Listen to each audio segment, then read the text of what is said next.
จังหวัดเชียงใหม่โดยความเคารพอย่างสูงยิ่งโอกาสคณะสงฆ์พระเถรานุเถระครูบาอาจารย์ตลอดจนถึงพระภิกษุสามเณรทุกรูปท่านขออำนวยอวยพรขอความสุขความเจริญความมีสุขภาพที่ดีแข็งแรงจงเกิดมีแก่บรรดาพุทธบริษัทสี่อุบาสกอุบาสิกาแม่ชีโยคีสาธุชนท่านนักปฏิบัติธรรมทั้งหลายทุกท่านทุกคนนี่ก็เป็นวันศุกร์ที่19เดือนกันยายนปีพุทธศักราช2568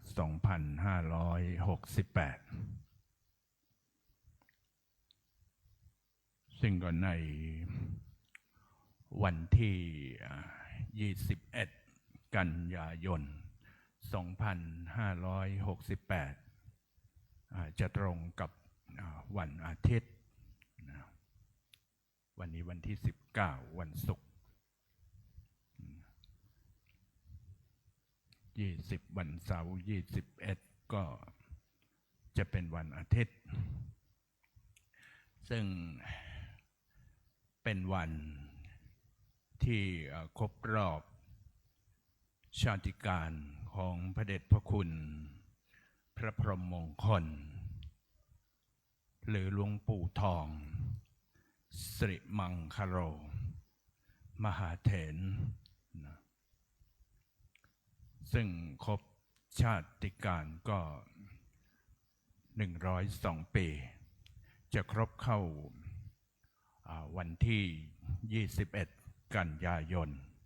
2568และในวันที่21กันยายน2568ในวันอาทิตย์ที่จะมาถึงนี้ทางบรรดาคณะศิษยานุศิษย์จึงเป็นคณะสงฆ์ก็จะได้ร่วมกันจัดงานพิธีทำบุญครบรอบชาติกาล102ปีของพระเดชพระคุณพระพรหมมงคลหรือหลวงปู่ทองสิริมังคโลมหาเถระณกุฏิหทัยนเรศวัดพระธาตุศรีจอมทองวรวิหารก็ซึ่งจะมีกำหนดการดังต่อไปนี้ในเวลา17 นาฬิกาในเวลาขอโทษ7 นาฬิกา7 โมงเช้าก็จะร่วมกันทำบุญตักบาตรพระภิกษุสามเณรจำนวน102 รูปณศาลา100 ปีพระพรหมมงคลเวลา8 นาฬิกา 30 นาทีก็จะเป็นพิธีมอบทุนการศึกษาแก่ผู้ที่สอบผ่านปริญญาธรรมพระอภิธรรมต่อด้วยการสวดพระพุทธมนต์ต่อจากนั้นก็จะได้ทำการทอดผ้าป่าบังสกุลถวายไทยทานณกุฏิหทัยนเรศถวายภัตตาหารเพลในเวลา11 นาฬิกาเวลา13 นาฬิกาก็จะปฏิบัติธรรมถวายเป็นอาจาริยบูชาในเวลา15 นาฬิกาเป็นพิธียกฉัตรพระเจดีย์ประธานวัดพระธาตุศรีจอมทองบนลานพระบรมธาตุเวลา22 นาฬิกาไปจนถึงตลอดทั้งคืนคณะศิษยานุศิษย์ก็จะร่วมกัน ปฏิบัติธรรมถวายเป็นอาจริยบูชาอันที่จะได้อานิสงส์ผลบุญที่ได้ประกอบนี้ก็จะได้อุทิศส่วนอานิสงส์ผลบุญถวายแด่พระเดชพระคุณพระพรหมมงคลหลวงปู่ทองสิริมังคโลมหาเถระเพื่อเป็นการยกย่องเชิดชูที่พระเดชพระคุณพระพรหมมงคลหลวงปู่ทองซึ่งเคยเป็นผู้ที่ได้ก่อตั้งบูรณะปฏิสังขรณ์วัดลำเปิงตะโปธารามสถานที่ปฏิบัติธรรมกรรมฐานสำนักปฏิบัติธรรมกรรมฐานแห่งที่สองในจังหวัดเชียงใหม่ก็คือวัดลำเปิงของเราทั้งหลายนี้ก็มาตั้งแต่ปีพุทธศักราช 2533 รวมๆตอนนี้ก็ 2568 ก็อยู่โดยประมาณล่วงผ่านมาแล้วก็30 กว่าปีที่ผ่านมาจนกระทั่งปีพุทธศักราช 2534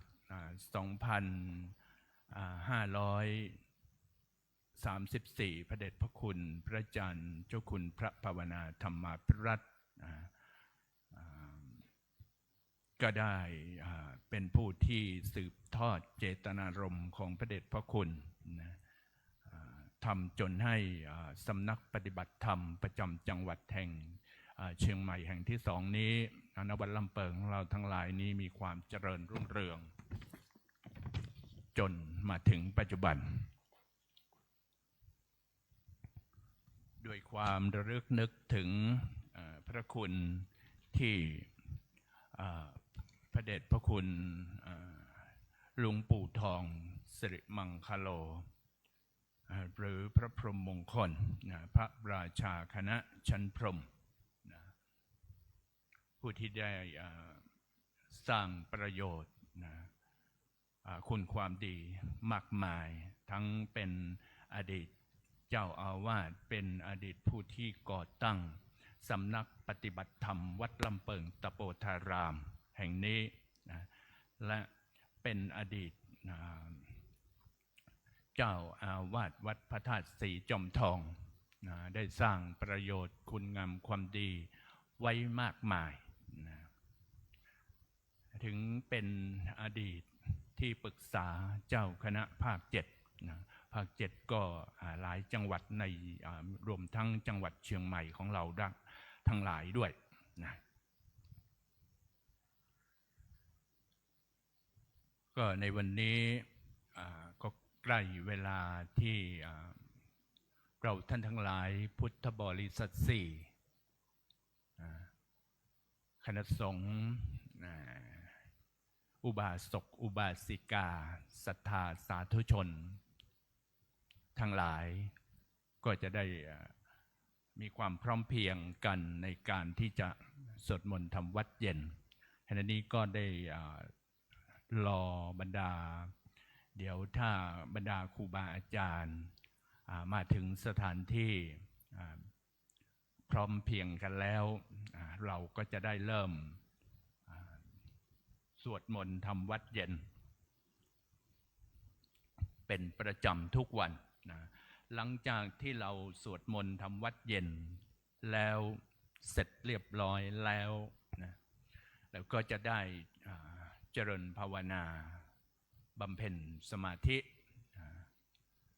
เพื่อเป็นกุศลผลบุญแล้วเราท่านทั้งหลายก็จะได้อุทิศส่วนอานิสงส์ผลบุญนี้ถวายแด่พระเดชพระคุณพระพรหมมงคลหรือหลวงปู่ทองผู้ที่มีพระคุณต่อศิษยานุศิษย์สร้างคุณงามความดีประโยชน์คุณงามความดีไว้ณในพระพุทธศาสนามากมายเราก็จะได้ร่วมกัน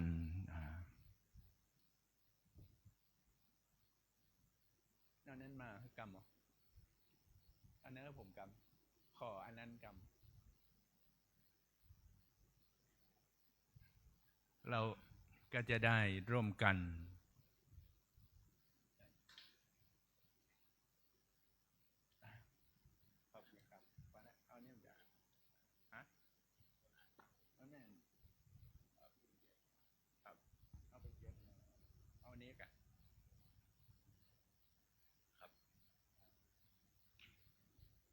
เราก็จะได้สาธยายมนต์สวดมนต์อันที่จะได้เกิดเป็นมงคลนะสวดสรรเสริญคุณงามความดีที่พระเดชพระคุณพระพรหมมงคลและหลวงปู่ทองของเราทั้งหลายได้สร้างเอาไว้นั้นก่อนหน้านั้นนะเราก็จะเป็นการสวดในการสรรเสริญประโยชน์คุณความดีที่พระเดชพระคุณได้สร้างเอาไว้หลังจากที่เราท่านทั้งหลายได้เจริญภาวนาเสร็จแล้วนะต่อแต่นั้นก็จะเป็นการกรวดน้ำแบบพื้นเมืองก็จะเป็นการวันทาหลวงวันทาน้อยกราบพระรัตนตรัยเป็นลำดับสืบต่อไปบัดนี้ก็เห็นว่าเวลาก็สมควรแก่เวลาในการทำวัดเย็นแล้วนะก็นิมนต์ทางครูบาอาจารย์ก็มาพร้อมเพรียงกันนะก็จะได้นิมนต์คณะสงฆ์เชิญชวนทั้งพุทธบริษัทสี่อุบาสกอุบาสิกาและท่านทั้งหลายได้ร่วมกันทำวัดเย็นในวันนี้เป็นลำดับสืบต่อไปก็นิมนต์ครับกราบพระรัตนตรัยก่อน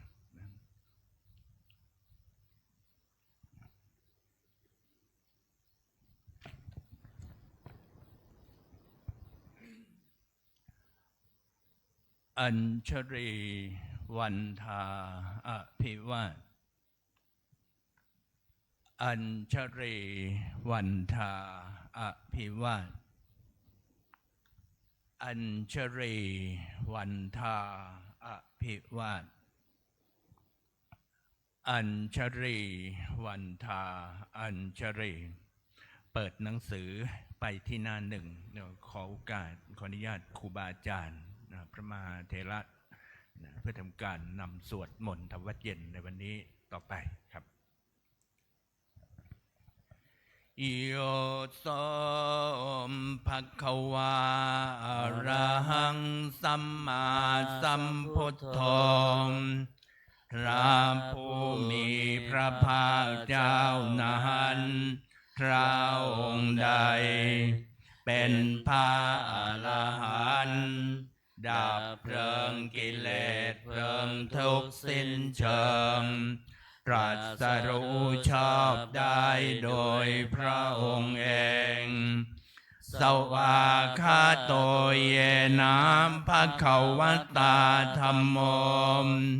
พระธรรมเป็นธรรมอันพระผู้มีพระภาคเจ้าพระองค์ใด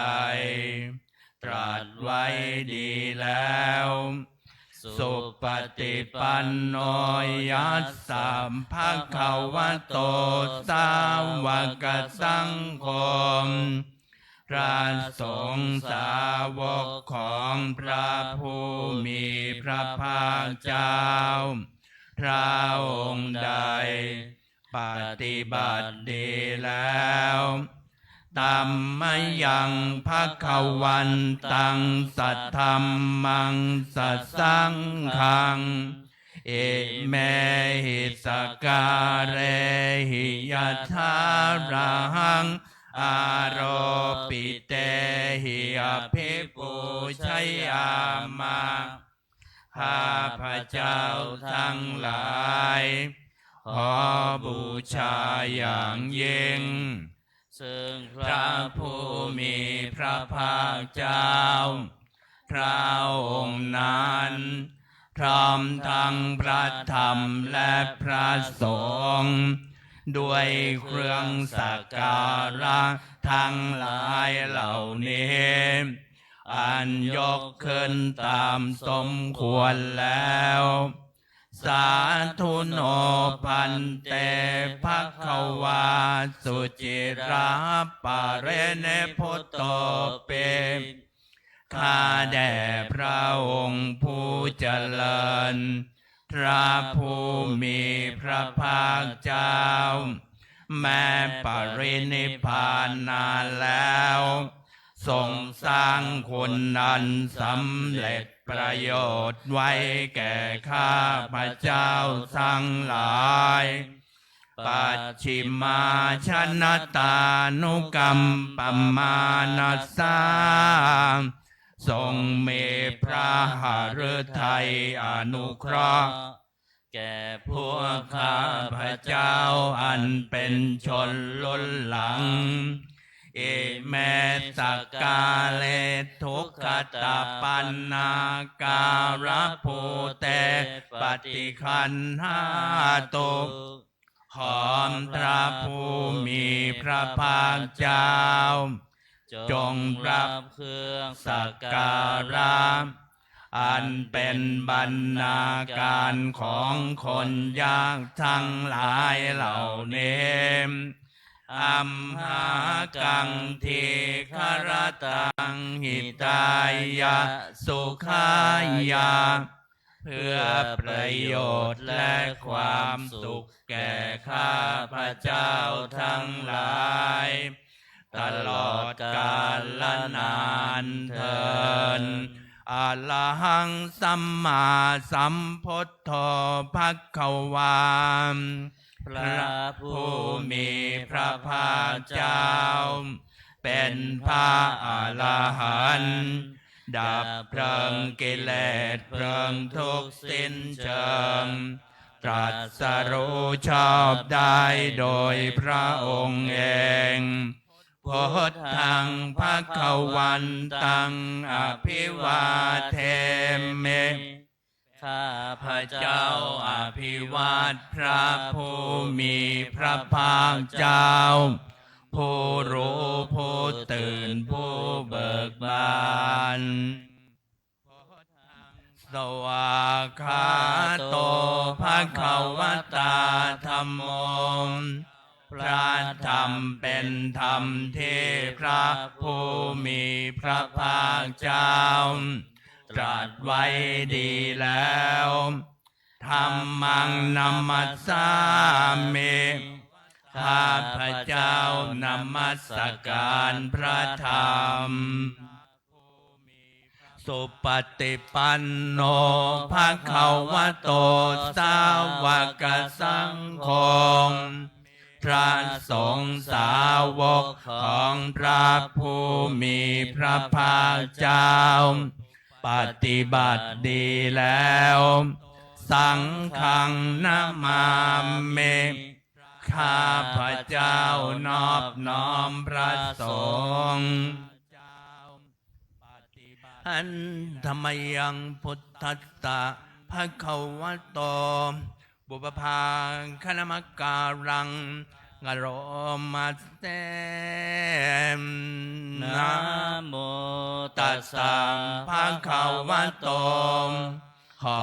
นอบน้อมแด่พระผู้มีพระภาคเจ้าพระองค์นั้นอะระหะโตซึ่งเป็นผู้ไกลจากกิเลส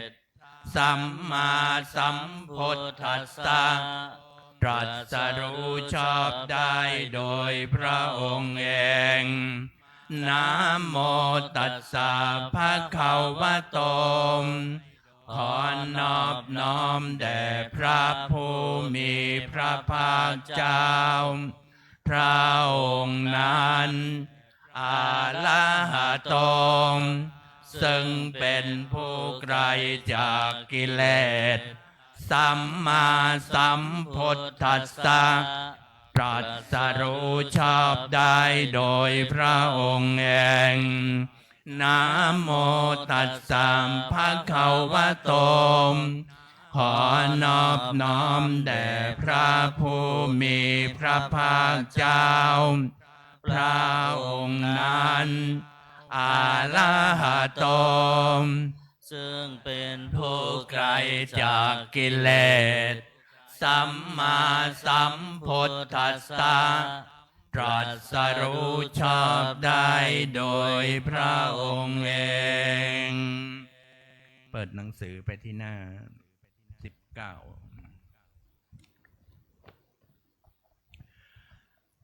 หันธรรมยังพุทธานุสติในอังกโรมัสเสตังโคปนะภะคะวันตังเอวังกัลยาโนกิตติสัทโธอะภุคโต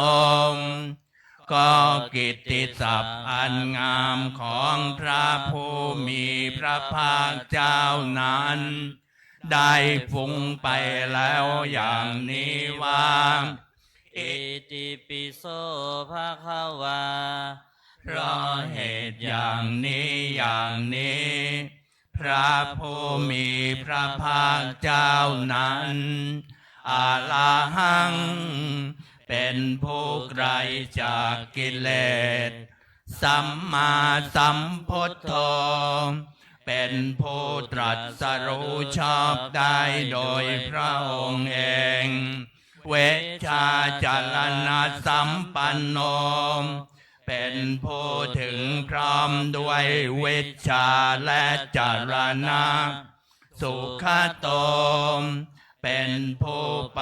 แล้วด้วยดีโลกวิทู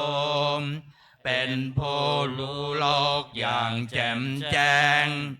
อนุตตโลปุริสธรรมสารเทเป็นผู้สามารถฝึกบุรุษที่สมควรฝึกได้อย่างไม่มีใครยิ่งกว่าสัทธาเทวมนุษย์สานังเป็นครูผู้สอนของเทวดาและมนุษย์ทั้งหลายพุทโธเป็นผู้รู้ผู้ตื่นผู้เบิกบานด้วยธรรมภควาติเป็นผู้มีความจำเริญจำแนกธรรมสั่งสอนสัตว์ดังนี้หันดัมมยังพุทธาพิทุติงกโรมาเสมพุทธวาระหันตวรตาภิกขุนาภิยุโตพระพุทธเจ้าประกอบด้วยคุณ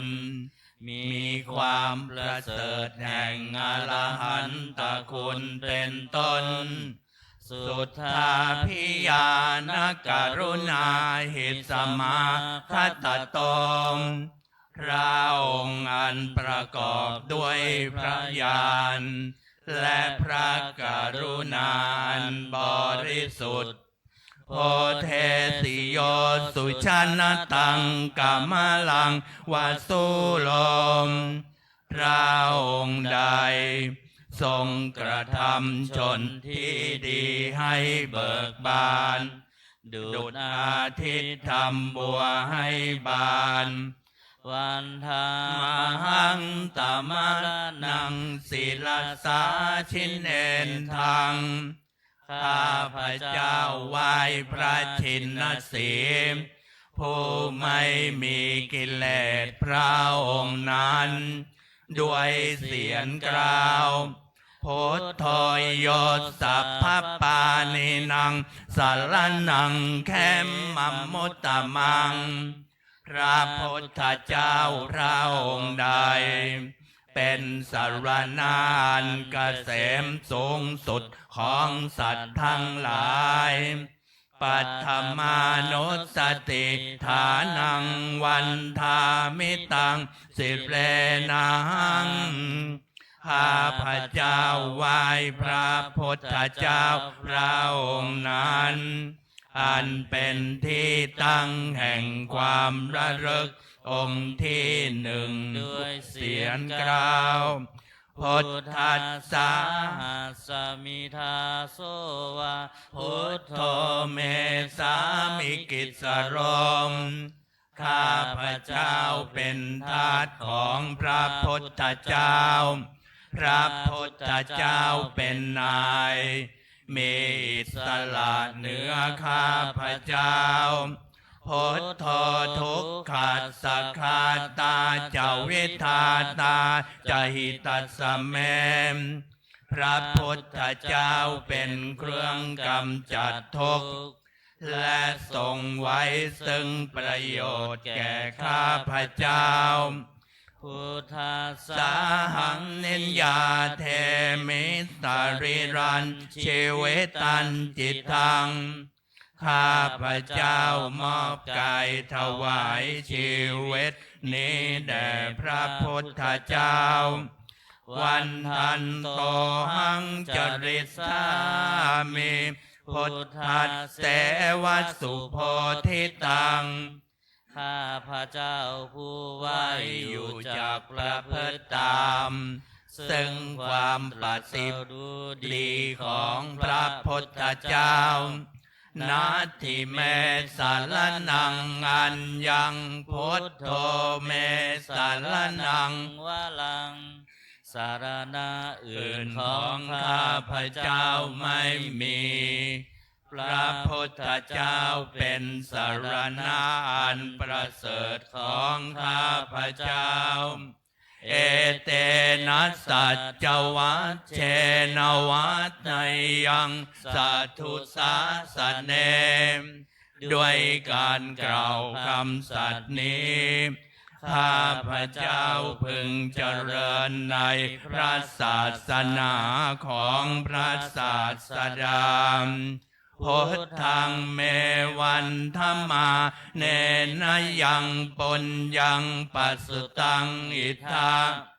ข้าพเจ้าผู้ไว้อยู่ซึ่งพระพุทธเจ้าได้ขวนขวายบุญใดในบัดนี้สัพเพติอันตรายาเมมาเหตุงตัสสะเตชะสามอันตรายทั้งปวงอย่าได้มีแก่ข้าพเจ้าด้วยเดชแห่งบุญนั้นกายเยนวาจายวเจตสาวามด้วยกายก็ดีด้วยวาจาก็ดีด้วยใจก็ดีพุทเทกุกัมมังปะกตังมยายังกรรมนาติเตียนนันใดที่ข้าพเจ้ากระทำแล้วในพระพุทธเจ้าพุทโธปฏิคันหตัวจยันตังขอพระพุทธเจ้าจงงดซึ่งโทษล่วงเกินอันนั้น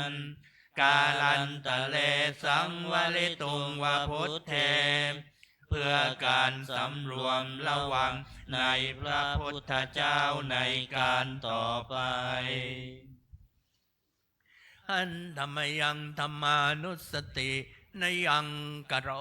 มาเสมสวาคาโตภะคะวะตาธัมโมพระธรรมเป็นสิ่งที่พระผู้มีพระภาคเจ้าตรัสไว้ดีแล้วสันเลติโกเป็นสิ่งที่ผู้ศึกษาและปฏิบัติพึงเห็นได้ด้วยตนเองอากาลิโกเป็นสิ่งที่ปฏิบัติได้และให้ผลได้ไม่จำกัดการเอหิปัสสิโกเป็นสิ่งที่ควรกล่าวกับผู้อื่นว่าท่านจงมาดูเถิดโอปัญญิโกเป็นสิ่งที่ควรน้อมเข้ามาใส่ตัว ปัจจัตตังเวทิตาโพวินยูหิติเป็นสิ่งที่ผู้รู้ก็รู้ได้เฉพาะตนดังนี้ธรรมยังธรรมาภิกิติงกโรมาเสมสวาคาตตาทิคุณโยขาวเสนาไสโยพระธรรมเป็นสิ่งที่ประเสริฐเพราะประกอบด้วยคุณคือความที่พระผู้มีพระภาคเจ้าตรัสไว้ดีแล้วเป็นต้นโยมมัคคปากปริยัติวิโมกขเพโทเป็นธรรมอันจำแนกเป็นมรรคผลปริยัติและนิพพานธัมโมกุโรกปัตตนากทัฏฐาริธารีเป็นธรรมทรงไว้ซึ่งผู้ทรงธรรมจากการตกไปสู่โลกที่ชั่ววันธามหังตามหารังวัลธรรมเมตังข้าพระเจ้าไหว้พระ ธรรมอันประเสริฐนั้นอันเป็นเครื่องขจัดเสียซึ่งความมืดธัมโมโยสัพพปานินังสารนังเขมมมุตตมังพระธรรมใดเป็นสารณะอันเกษมสูงสุดของสัตว์ทั้งหลายโทติยานุสติฐานังวันธามิตังสิเรนังข้าพระเจ้าไหว้พระธรรมนั้นอันเป็นที่ตั้งแห่งความระลึกองค์ที่สองด้วยเสียงกล่าวธัมมาสาหัสสมิทธาโสวัตธัมโมเมสามิกิสโรมข้าพระเจ้าเป็นทาสของพระธรรม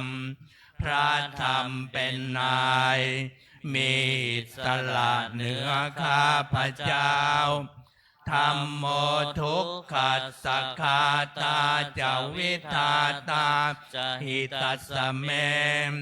พระธรรมเป็นเครื่องกำจัดทุกข์และทรงไว้ซึ่งประโยชน์แก่ข้าพระเจ้าธัมมัสสาหัมนิยยาเทมิสรีรันชีวิตันจิทังข้าพระเจ้ามอบกายถวายชีวิตนี้แด่พระธรรมวันทันโตหังจริสามิธรรมเสวสุธรรมตังข้าพระเจ้าผู้ไหวอยู่จากประพฤติตามซึ่งความเป็นธรรมดีของพระธรรมนาทิเมสารนังอัญญังธัมโมเม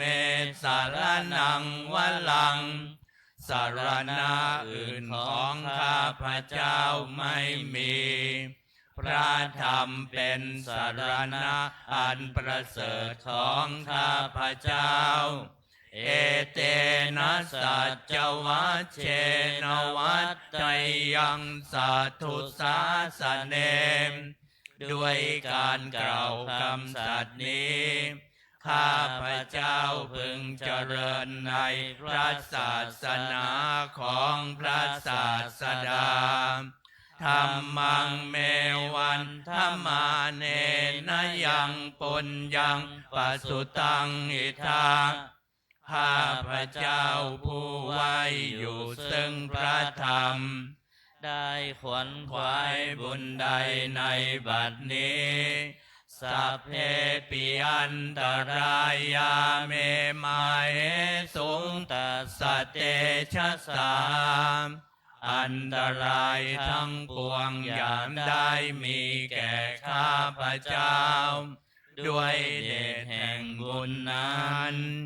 กายเยนะวาจายวเจตสาวาด้วยกายก็ดีด้วยวาจาก็ดีด้วยใจก็ดี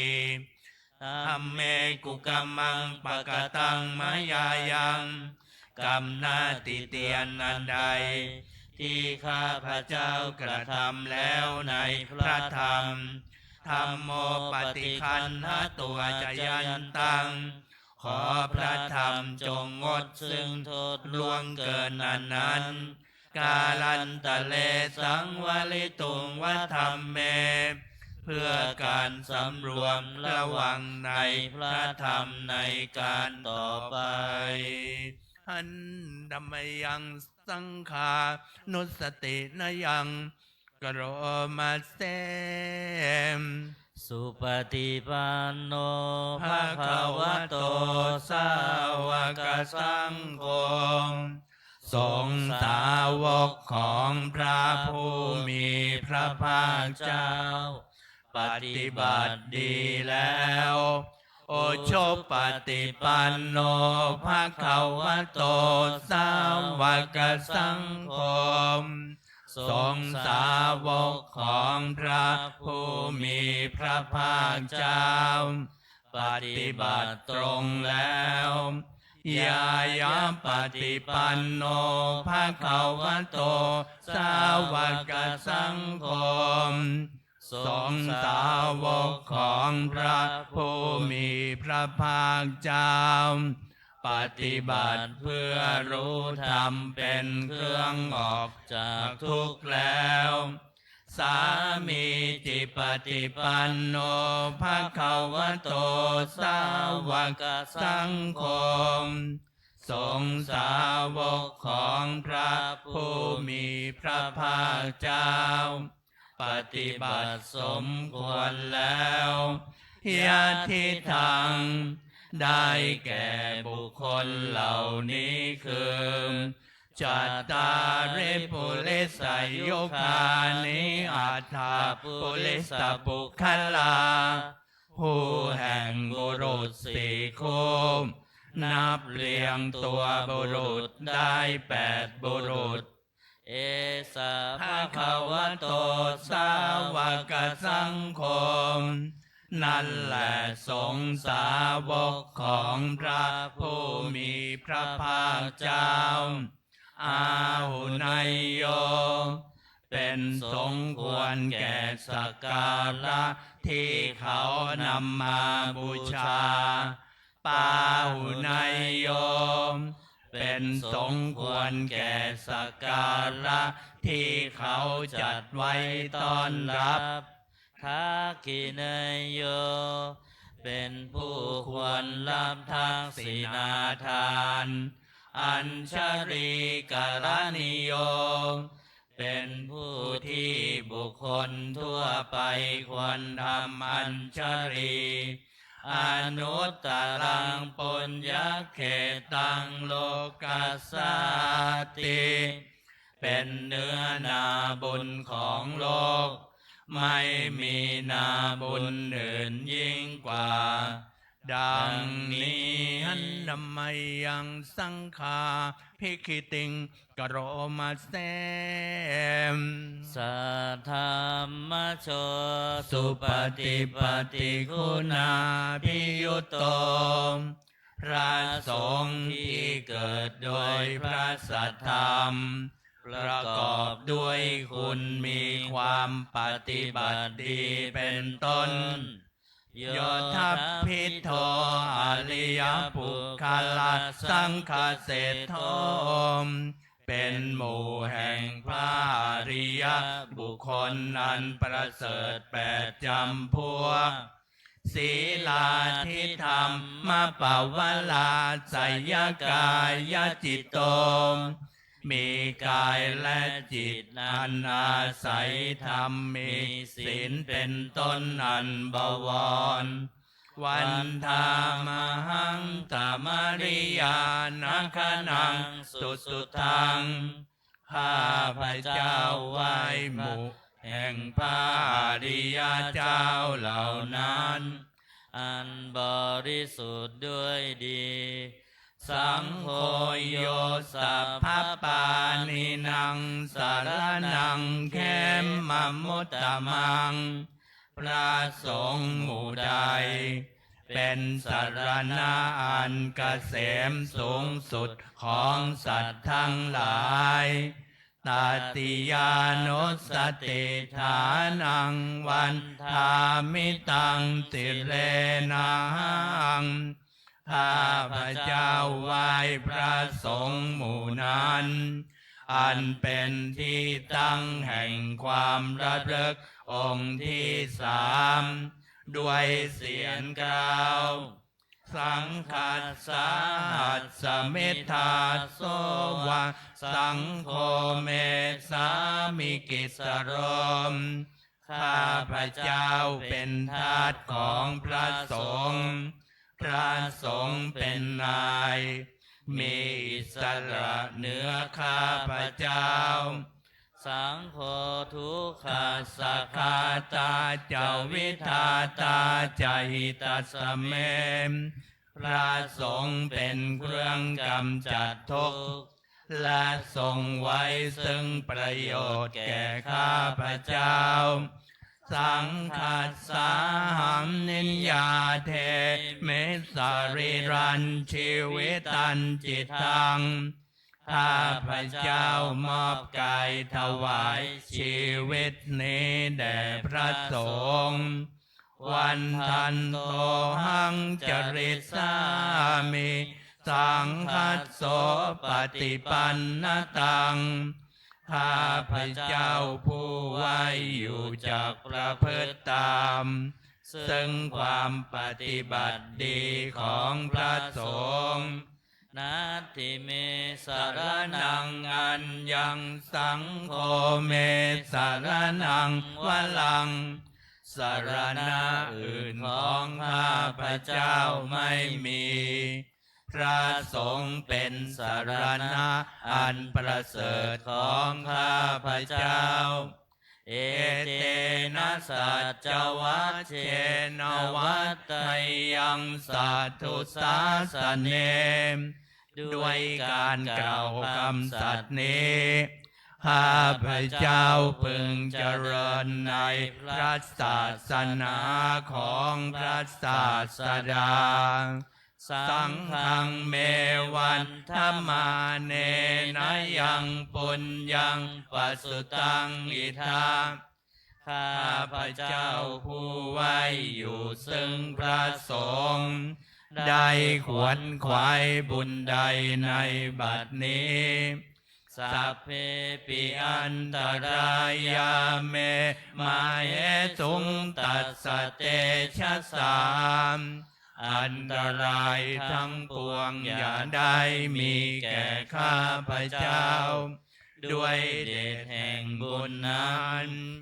กายเยนะวาจายาวะเจตสาวาด้วยกายก็ดีด้วยวาจาก็ดีด้วยใจก็ดีสังเคกุกัมมังปะกตังมยายังกรรมหน้าติเตียนนันใดที่ข้าพระเจ้ากระทำแล้วในพระสงฆ์สังโฆปฏิคันหตัวจยันตังขอพระสงฆ์จงงดซึ่งโทษล่วงเกินนั้นกาลันตะเลสังวลิตุงวสังเคเพื่อการสำรวมระวังในพระสงฆ์ในการต่อไปเปิดหนังสือไปที่หน้า38ในส่วนโอวาทพระปฏิโมกขถานะอันธรรมยังโอวาทปฏิโมกขหาทาโยพนามาเสม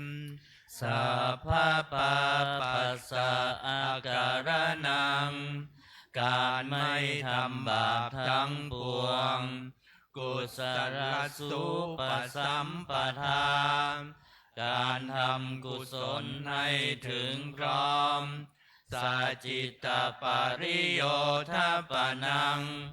การชำระจิตของตนให้ขาวรอบ เอตังพุทธานาสาสนังทำ3อย่างนี้เป็นคำสั่งสอนของพระพุทธเจ้าทั้งหลายขันติปรมังตโปติติฆาขันติคือความอดกันเป็นธรรมเครื่องเผากิเลสอย่างยิ่งนิพพานังปรมังวทันติพุทธาผู้ดูทั้งหลายกล่าวพระนิพพานว่าเป็นธรรมอันยิ่งอิปภาชิโตปรูปคาติผู้กำจัดสัตว์อื่นอยู่ไม่ชื่อว่าเป็นบรรพชิตเลยสัมมโนโหติปรังวิเหทยันโตผู้ทำสัตว์อื่นให้ลำบากอยู่ไม่ชื่อว่าเป็นสมณะเลยอนุปวาโทอนุปคาโตการไม่พูดร้ายการไม่ทำร้ายปาติโมกเขจะสังวโลมการสำรวมในปาติโมกข์มัตตัญยุตตาจะพัตตัสสมิงความเป็นผู้รู้ประมาณในการบริโภคปันตัญจะสายนาสนังการนอนการนั่งในที่อันสงัดอาทิจิตเตจะอาโยโคมความหมั่นประกอบในการทำจิตให้ยิ่งเอตังพุทธานาสาสนังทำ6อย่างนี้เป็นคำสั่งสอนของพระพุทธเจ้าทั้งหลายเปิดหนังสือไปที่หน้า27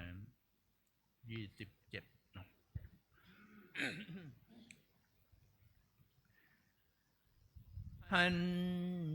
ธรรมยังอติตปัจเจเวคณาปาทังพนามาเสมอา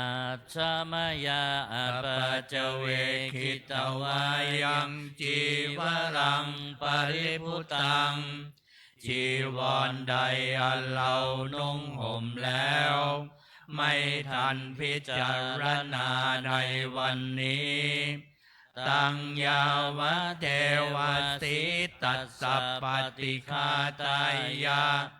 จีวรนั้นเรานุ่งห่มแล้วเพียงเพื่อบำบัดความหนาว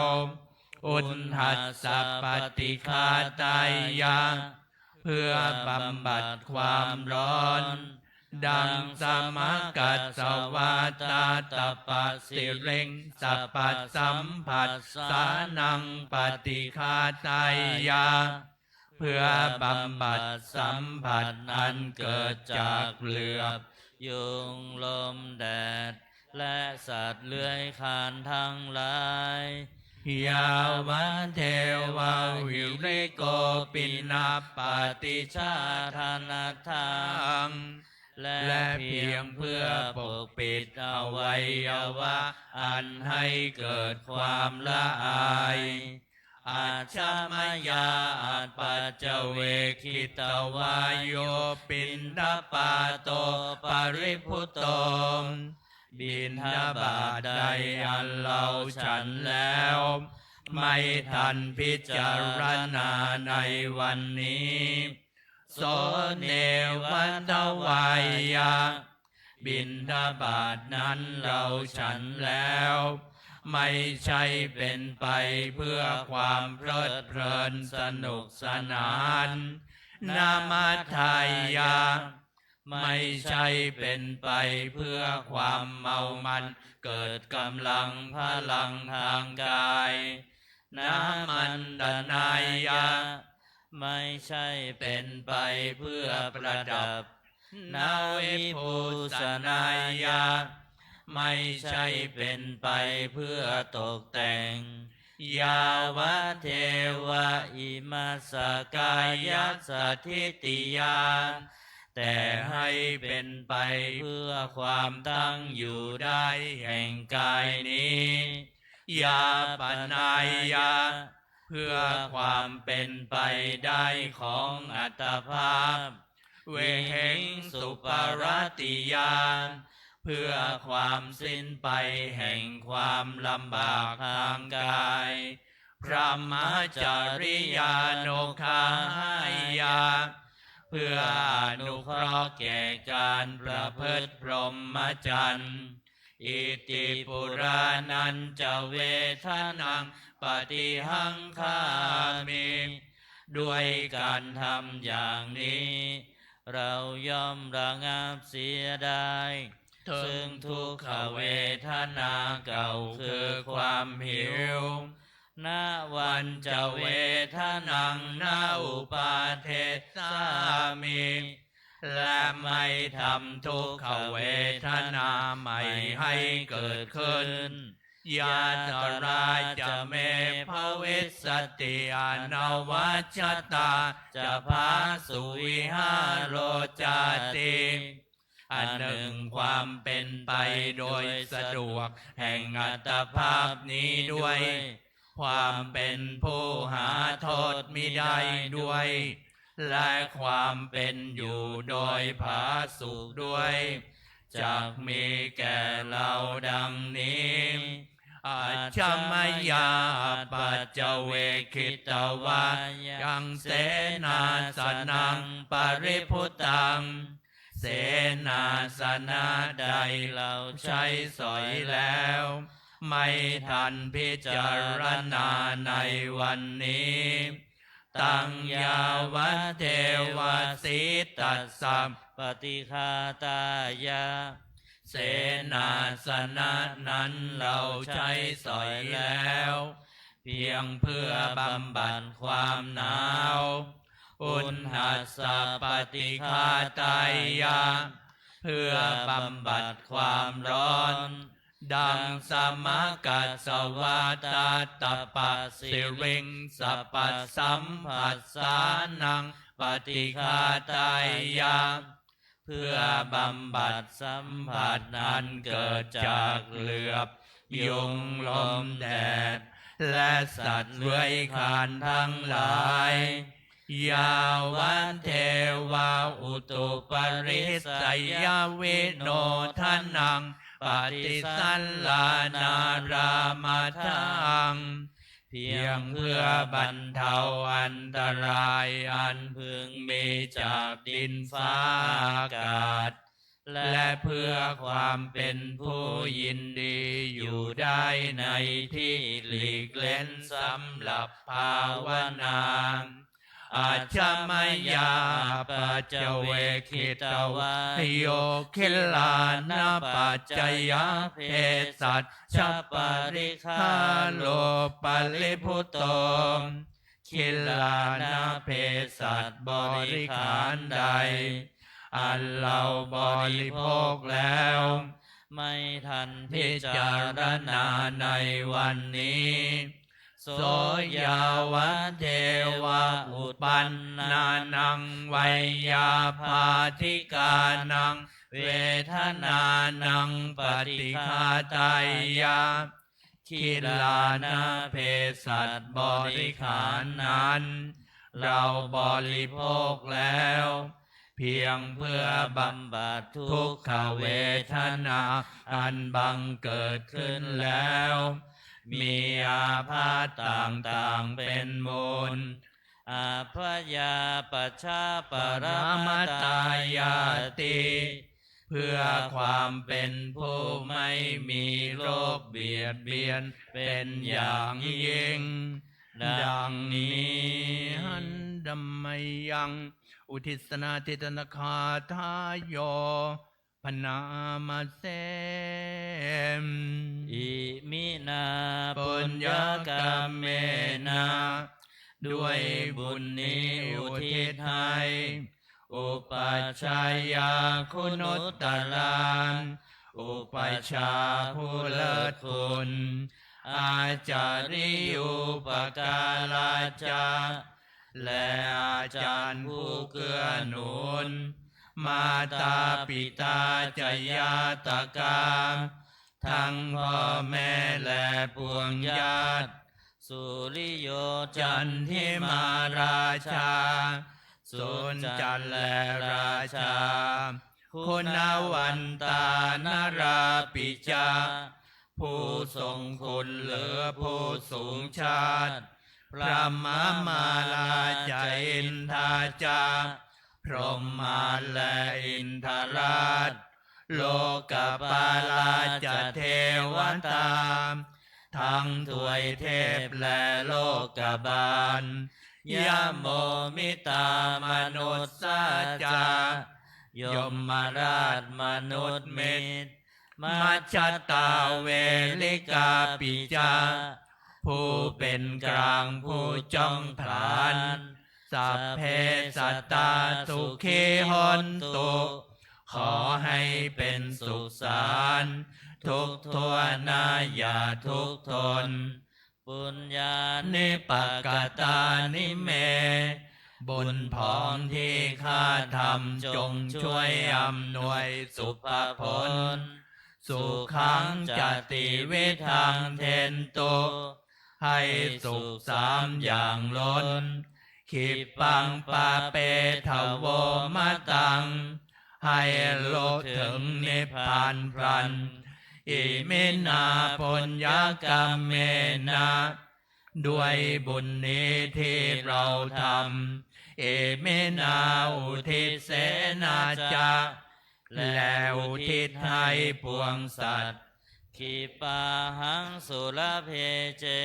วะเราพลันได้ซึ่งการตัดตัณหุปาทานเฉทนังตัวตัณหาอุปาทานเยสันตาเนหินาธรรมาสิ่งชั่วในดวงใจ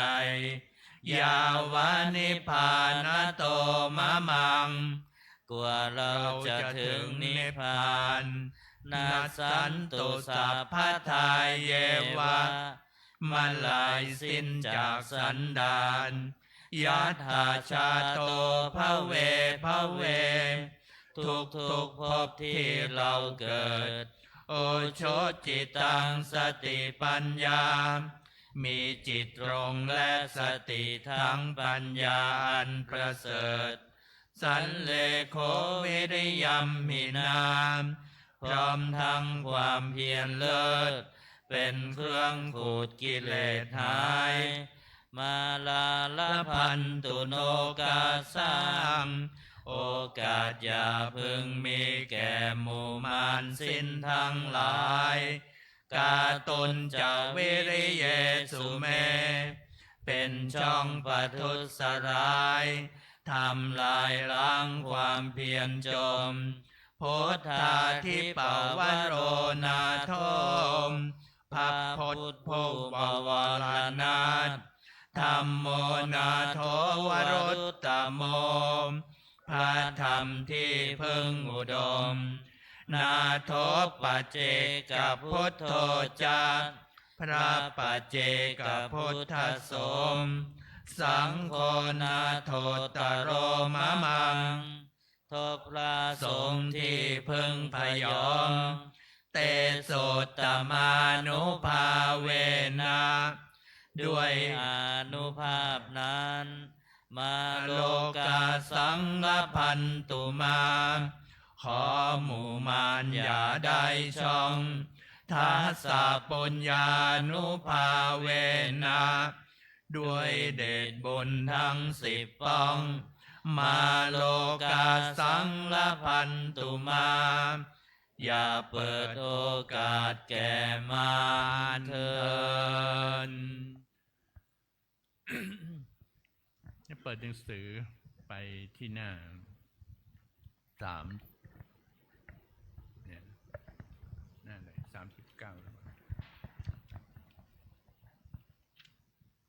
เปิดหนังสือไปที่หน้า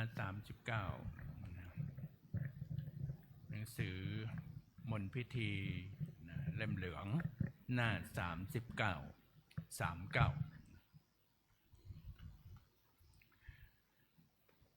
นะโมตัสสะภะคะวะโตอะระหะโตสัมมาสัมพุทธัสสะนะโมตัสสะภะคะวะโตอะระหะโตสัมมาสัมพุทธัสสะนะโมตัสสะภะคะวะโตอะระหะโตสัมมาสัมพุทธัสสะพุทธังสรณังคัจฉามิธัมมังสรณังคัจฉามิสังฆังสรณังคัจฉามิทุติยัมปิพุทธังสรณังคัจฉามิทุติยัมปิธัมมังสรณังคัจฉา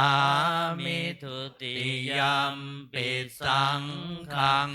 สรณังคัจฉามิตติยัมปิพุทธังสรณังคัจฉามิตติยัมปิธัมมังสรณังคัจฉามิตติยัมปิสังฆังสรณังคัจฉามิยัตถาปิเสลาเวปุลานะพังอาหาจัปพัตตาสัมมันตาอนุปริญญายงเนปแทนตาจัตุทิสาเอวังชราจัมมัดจุจจะอธิวัตตันติปานิโนงขัดติเยพรหมเนเวเสสุดเทจันดาลปุกุเสนกินจิปาริวัตเชติสัพพเมวาพิมัตตตินาตัตถะหัตถีนังภูมินัลลัทธานังนัปปติยานาจาปิมันตยุตเชนัสสกกาเชตุงทันเนนวาตัสสมาหิบันดิโตโปโสสัมปัตสังอัตถมัตตโนพุทเทธัมเมจัสสังเคจัตถิโรสัทธังนิเวสเยโยธัมมจารีกายเยนะวาจายะอุทัจเจตัสสาอิเทวนังปัสสังสันติเปจัสสักเคปโมทัตติยันสัสสัทธาสัทธาคเตอาจาราสุปฏิทิตาสีลันจยัต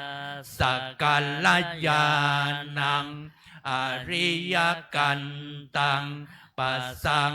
สิตังสังเคปัสสาโทยัสสัทธิอุชุภูตัญจัตถัสสะนังอาทาริโทติตังอาหุอะโมคันตัสสะชีวิตัง ตัสสะมาสัทธันจะศีลันจะปัสสะทังธัมมัทธัสสะนังอโนยนเชทะเมทาวิสัลลังพุทธานัสสะสนันติจนฉบับเดี๋ยวกันนะบทคัดก่อนนะยังเวนนิพพานะญาณัตตะญาณังบุพเพมปวาติเตตัสเสวะวิสเยมโหตามยายังธรรมนิยามตามอเนจตาทุกขตาจาสัพเพสังอนัตตาตัสสะปะกาสกังสุตังยังสัมโพเทนะภาสิตังสาธุนังยานาจาเรนะยะถาโพเทนะเทสิตังโยนิโสปฏิปัตตยทังตังสุตตันตังอนามาเสเอวเมสุตังเอกังสัมมัยยังภัคคะวาสาวัตถิยังวิหารติตะวันเนอนาถอินดิกาสะอาราเมตรัสตระโคภัคคะวาภิกขุอามันเตสิภิกขโวติภัทธันเตติเตภิกขุภัคคะวะโตปัจจัสโสสุงภัคคะวาเอตัทธโวจะอุปาทาวาภิกขเวตัทธาคตานังอนุปาทาวาตัทธาคตานังทิตาวัสสาธาตุธรรมมัทธิตตาธรรมนิยามตา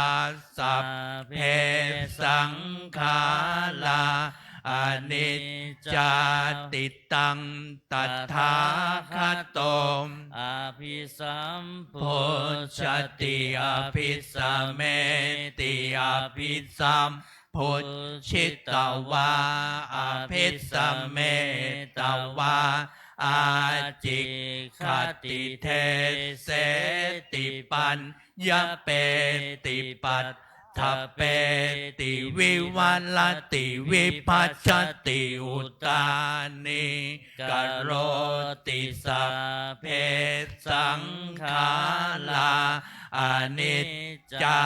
ติอุปาทาวาภิกขเวตัทธา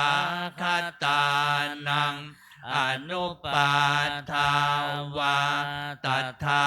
คตานังทิตาวัสสาธาตุธรรมทิตตาธรรมนิยามตาสัพเพสังขาราทุกขาติตังตถาคโตอภิสัมพุชติอภิสัมเมติอภิสัมพุชิตวาอภิสัมเมตวาอาจิคติเทเสติปัญญเปติปัตถ ทเปติวิวัลติวิภัชชติอุตานิกโรติสัพเพสังขาราทุกขาติอุปาทาวาภิกขเวตถาคตานังอนุปาทาวาตถาคตานังทิตาวัสสาธาตุธรรมอัมมานิยามตาสัพเพธัมมาอนัตตาติตังตถา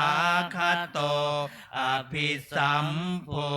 ชติอภิสเมติอภิสัมพุชิตวาอภิสเมตวาอาจิคติเทเสติปัญญเปติปัตถเปติวิวัลติวิภัชชติอุตานิกโรติสัพเพธัมมาอนัตตาติอิธัมมโวจะภควาอัตตมนาเตภิกขุภควโตภาสิตังอภินันทุนติ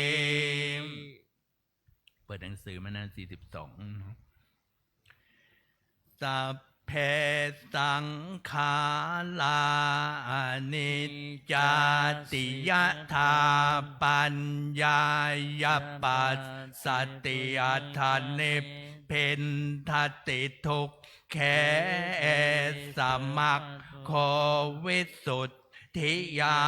สัพเพสังขาราทุกขาติยถาปัญญายปัสสติอัฏฐานิพพินทติทุกแขสมัคโควิสุทธิยาสัพเพธัมมาอนัต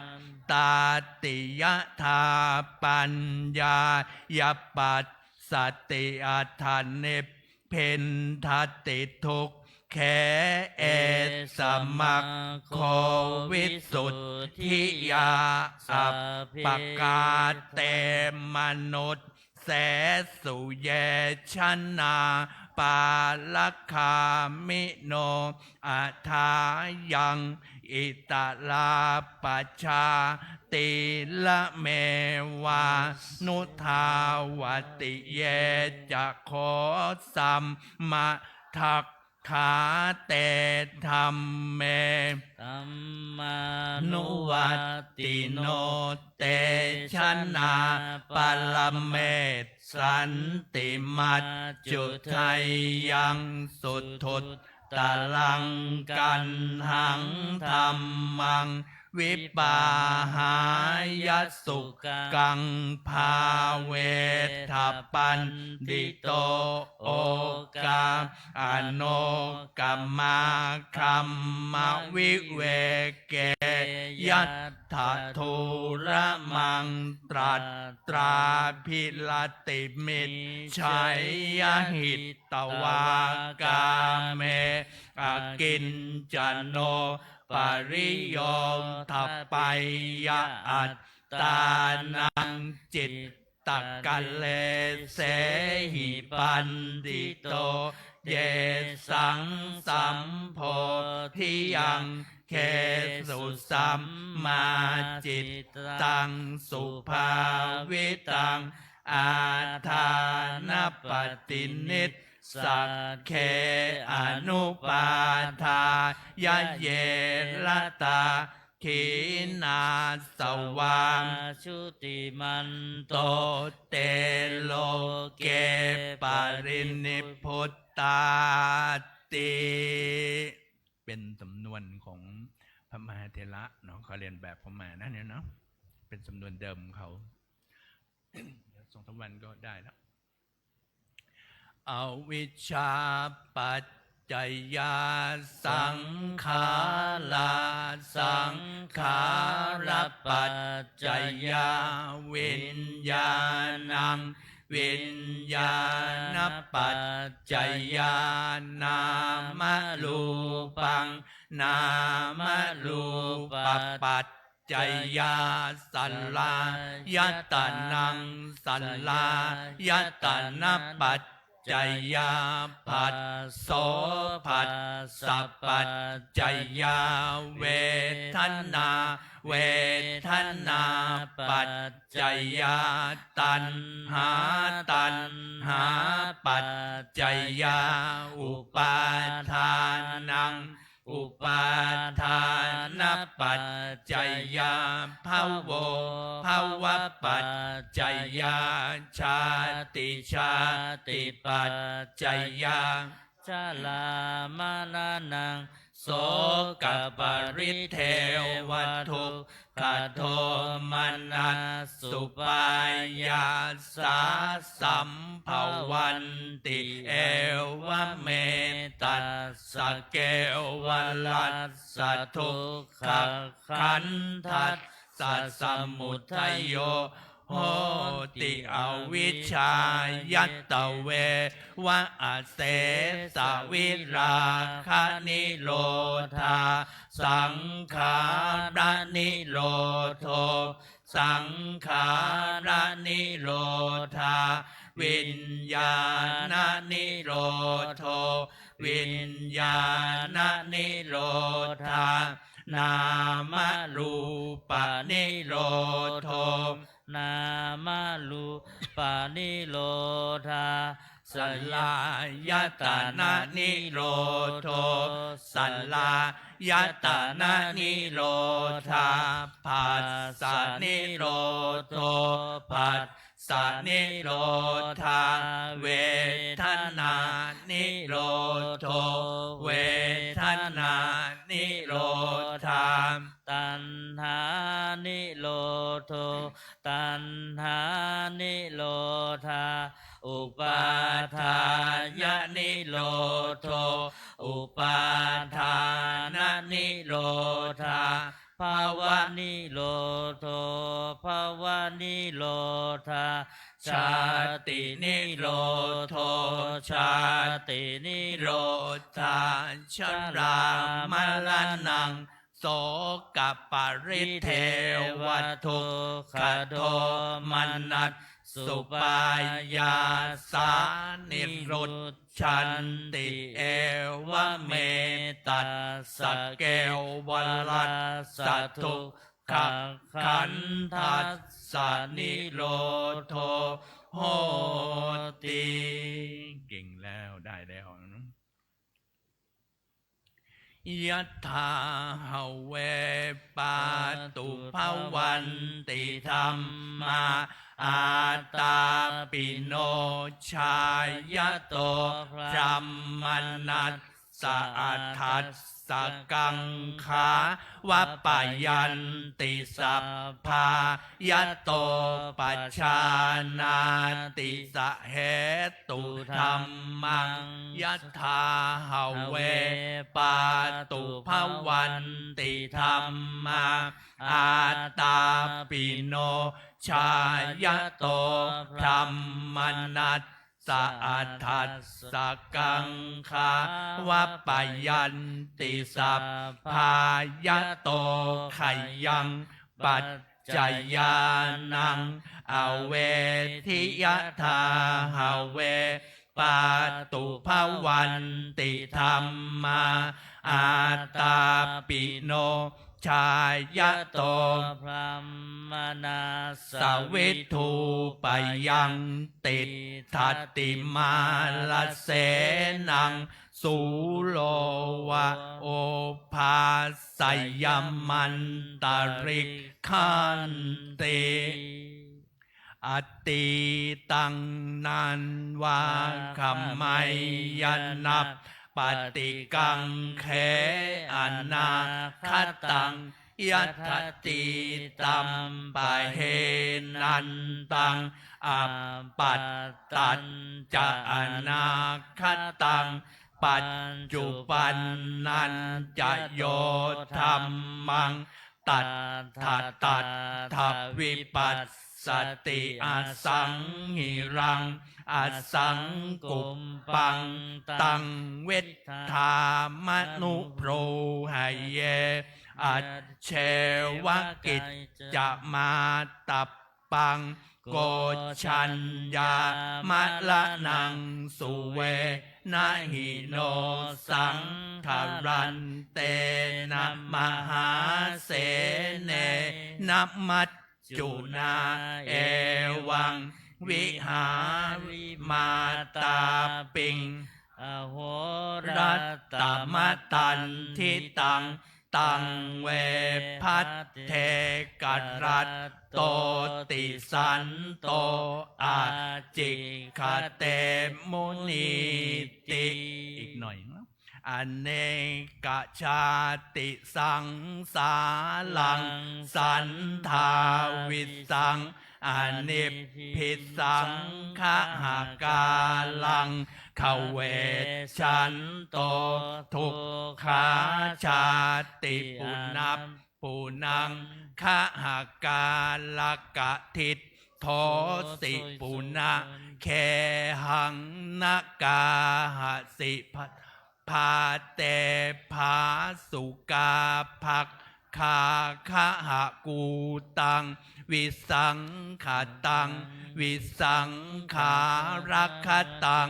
จิตตังตัณหานังขยมัตถักขาติ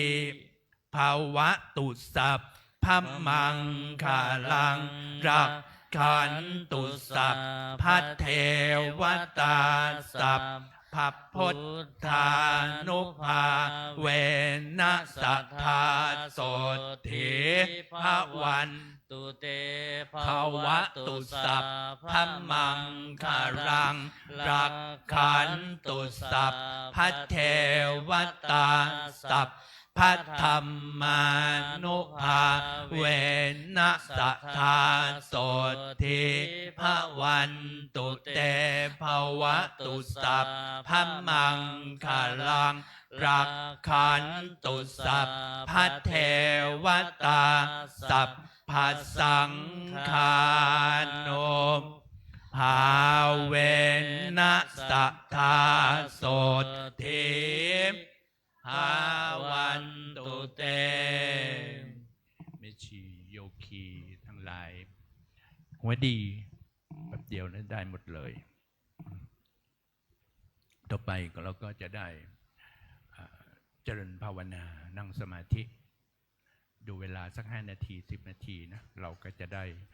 สวดสรรเสริญคุณความดีของพระเดชพระคุณพระพรหมมงคลเป็นแบบเซปต่อไปแล้วก็แผ่เมตตากรวดน้ำทิศส่วนกุศลนะก็นิมนต์เชิญทุกท่านทุกคนนะ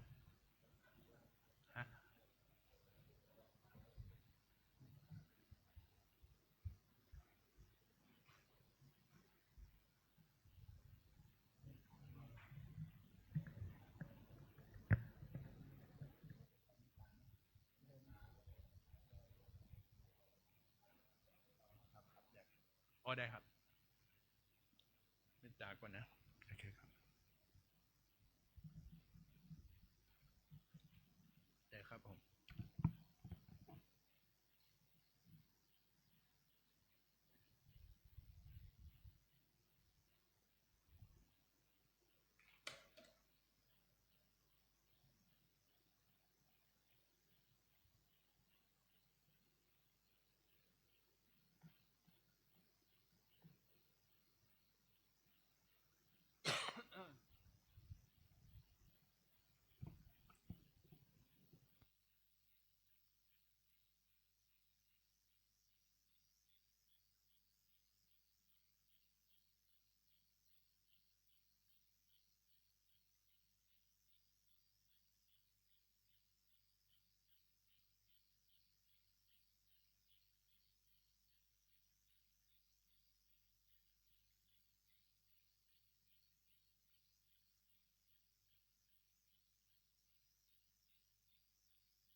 จะสมควรแก่เวลานะเราจะได้รวมกันกรวดน้ำเป็นภาษาพื้นเมืองนะว่าพร้อมๆกันเลยเนาะ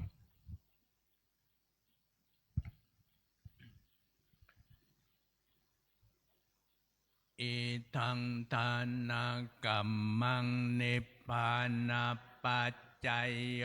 โหตุโนนิจจังทังศีลกัมมังนิพพานาปัจจัยโยโหตุโนนิจจังทังภาวนากัมมังนิพพานาปัจจัยโยโหตุโนนิจจังยังกินจิกุสลังกตัดพังกัมมังสัพเพหิอัมเหหิกตังปุญญังโนอนุโมทันตุสุนันตุปุตโตเยเทวะอัสสมิงธาเนอาทิคาตาทิคายุกาสัทธาโหนตุสัพเพสัตตาสุขีอัตตานังปาเลหารันตุมาตาปิตาสุขิตาโหนตุทุกขาปามุจจันตุสัพเพยาตากาสุขิตาโหนตุทุกขาปามุจจันตุสัพเพอายาตากาสุขิตาโหนตุทุกขาปามุจจันตุสัพเพปิสาสัพเพยัคขาสัพเพเปตาสุขิตาโหนตุทุกขาปามุจจันตุสัพเพนักขัตตาสุขิตาโหนตุทุกขาปามุจจันตุสัพเพวาสุขิตาโหนตุทุกขาปามุจจันตุสัพเพอาจาริยุปัชฌายาสุขิตาโหนตุทุกขาปามุจจันตุสัพพะสัมปติโยสามิชันตุโวมวันนี้มนต์ครบเข่าเห็นนะประบุตรนางฟ้า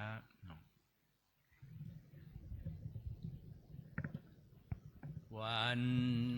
ธามิพุทธังสัพพะเมวะโทสังฆามะธาเมพันเตวันธามิธัมมังสัพพะเมวะโทสังฆามะธาเมพันเตวันธามิสังฆังสัพพะเมวะโทสังฆามะธาเมพันเตวันธามิคาโรอุปัชฌายาจาริเยสัพพะเมวะโทสังฆามะธาเมพันเตวันธามิกัมมัฏฐานังสัพพะเมวะโทสังฆามะธาเมพันเตวันธามิราเมพัทธสีมังสัพพะเมวะโทสังฆามะธาเมพันเตวันธามิเจติยังสัพพังสัพพัทธาเนสุปฏิทิตาสาลีลาธาตุมหาโพธิงพุทธาลูปังสักกาลังสัทธานาคะโลเกเทวะโลเกพรหมะโลเกชัมพูทิเปลังกาทิเปสาลีลาธาตุโยเกสาธาตุโยอาลาหันตาธาตุโยเจติยังคันทากุติงจตุลาสิติสหัสเสธรรมขันเทสัพเพสังปาทเจติยังอาหังวันธามิสัพพโตอัญชรีวันธาอภิวาทอัญชรีวันธาอภิวาทอัญชรีวันธาอภิวาท อัญชรีวันทาอัญชรีถ้าตามสบายเนาะก็พลิกมาอีกด้านหนึ่งนะก็จะด้วยสวดสรรเสริญพระเดชพระคุณเนาะสิริธาตามมหาเทโรเฮลิโกสิลิมังคัลโลมังคัลโลปายาเมธาวิมังคัลโลปายาเทสโกคารถานียาปาโมโคมสิสานุสิสนายโกมโลกานุกรรมปิเมตายามสติปัฏฐา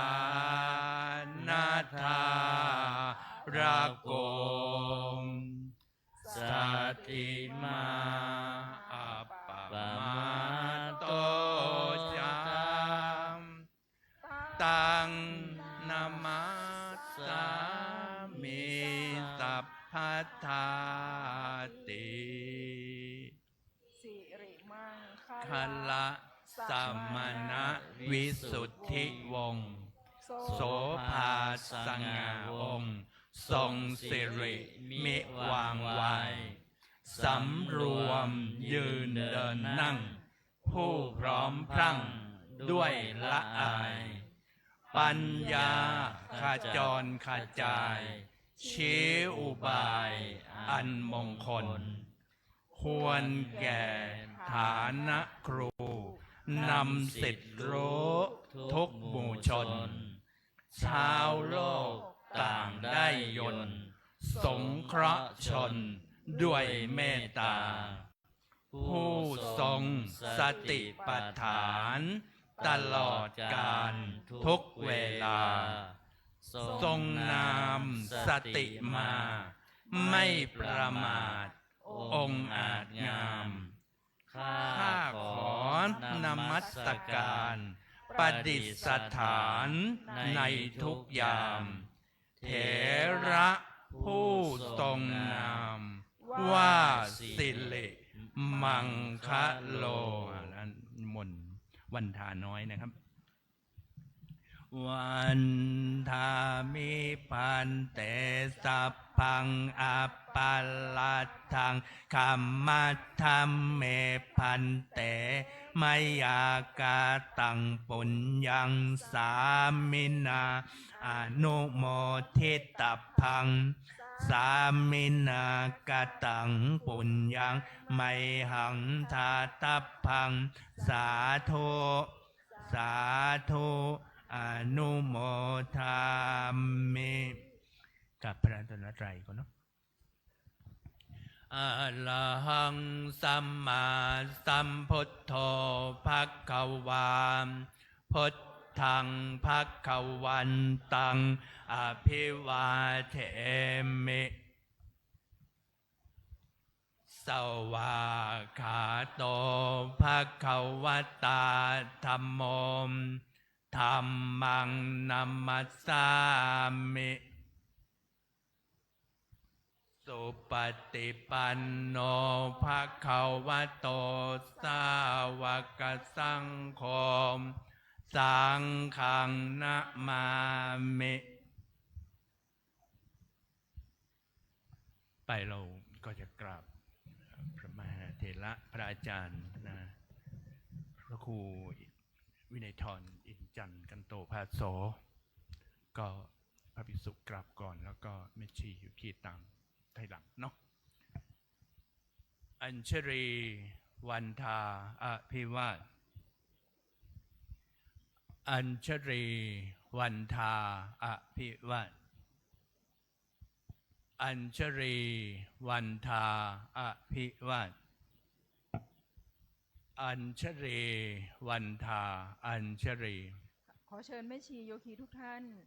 กราบพระมหาเถระท่านพระครูอินจันทร์กันโตภาโสผู้ช่วยเจ้าอาวาสวัดลำเปิงฝ่ายสาธารณูปการพระวิปัสสนาจารย์ค่ะอัญชลีวันทาอภิวาทอัญชลีวันทาอภิวาทอัญชลีวันทาอภิวาทอัญชลีวันทาอัญชลีจัตตารโอธรรมวัฏันติอายุวันโนสุขังพระ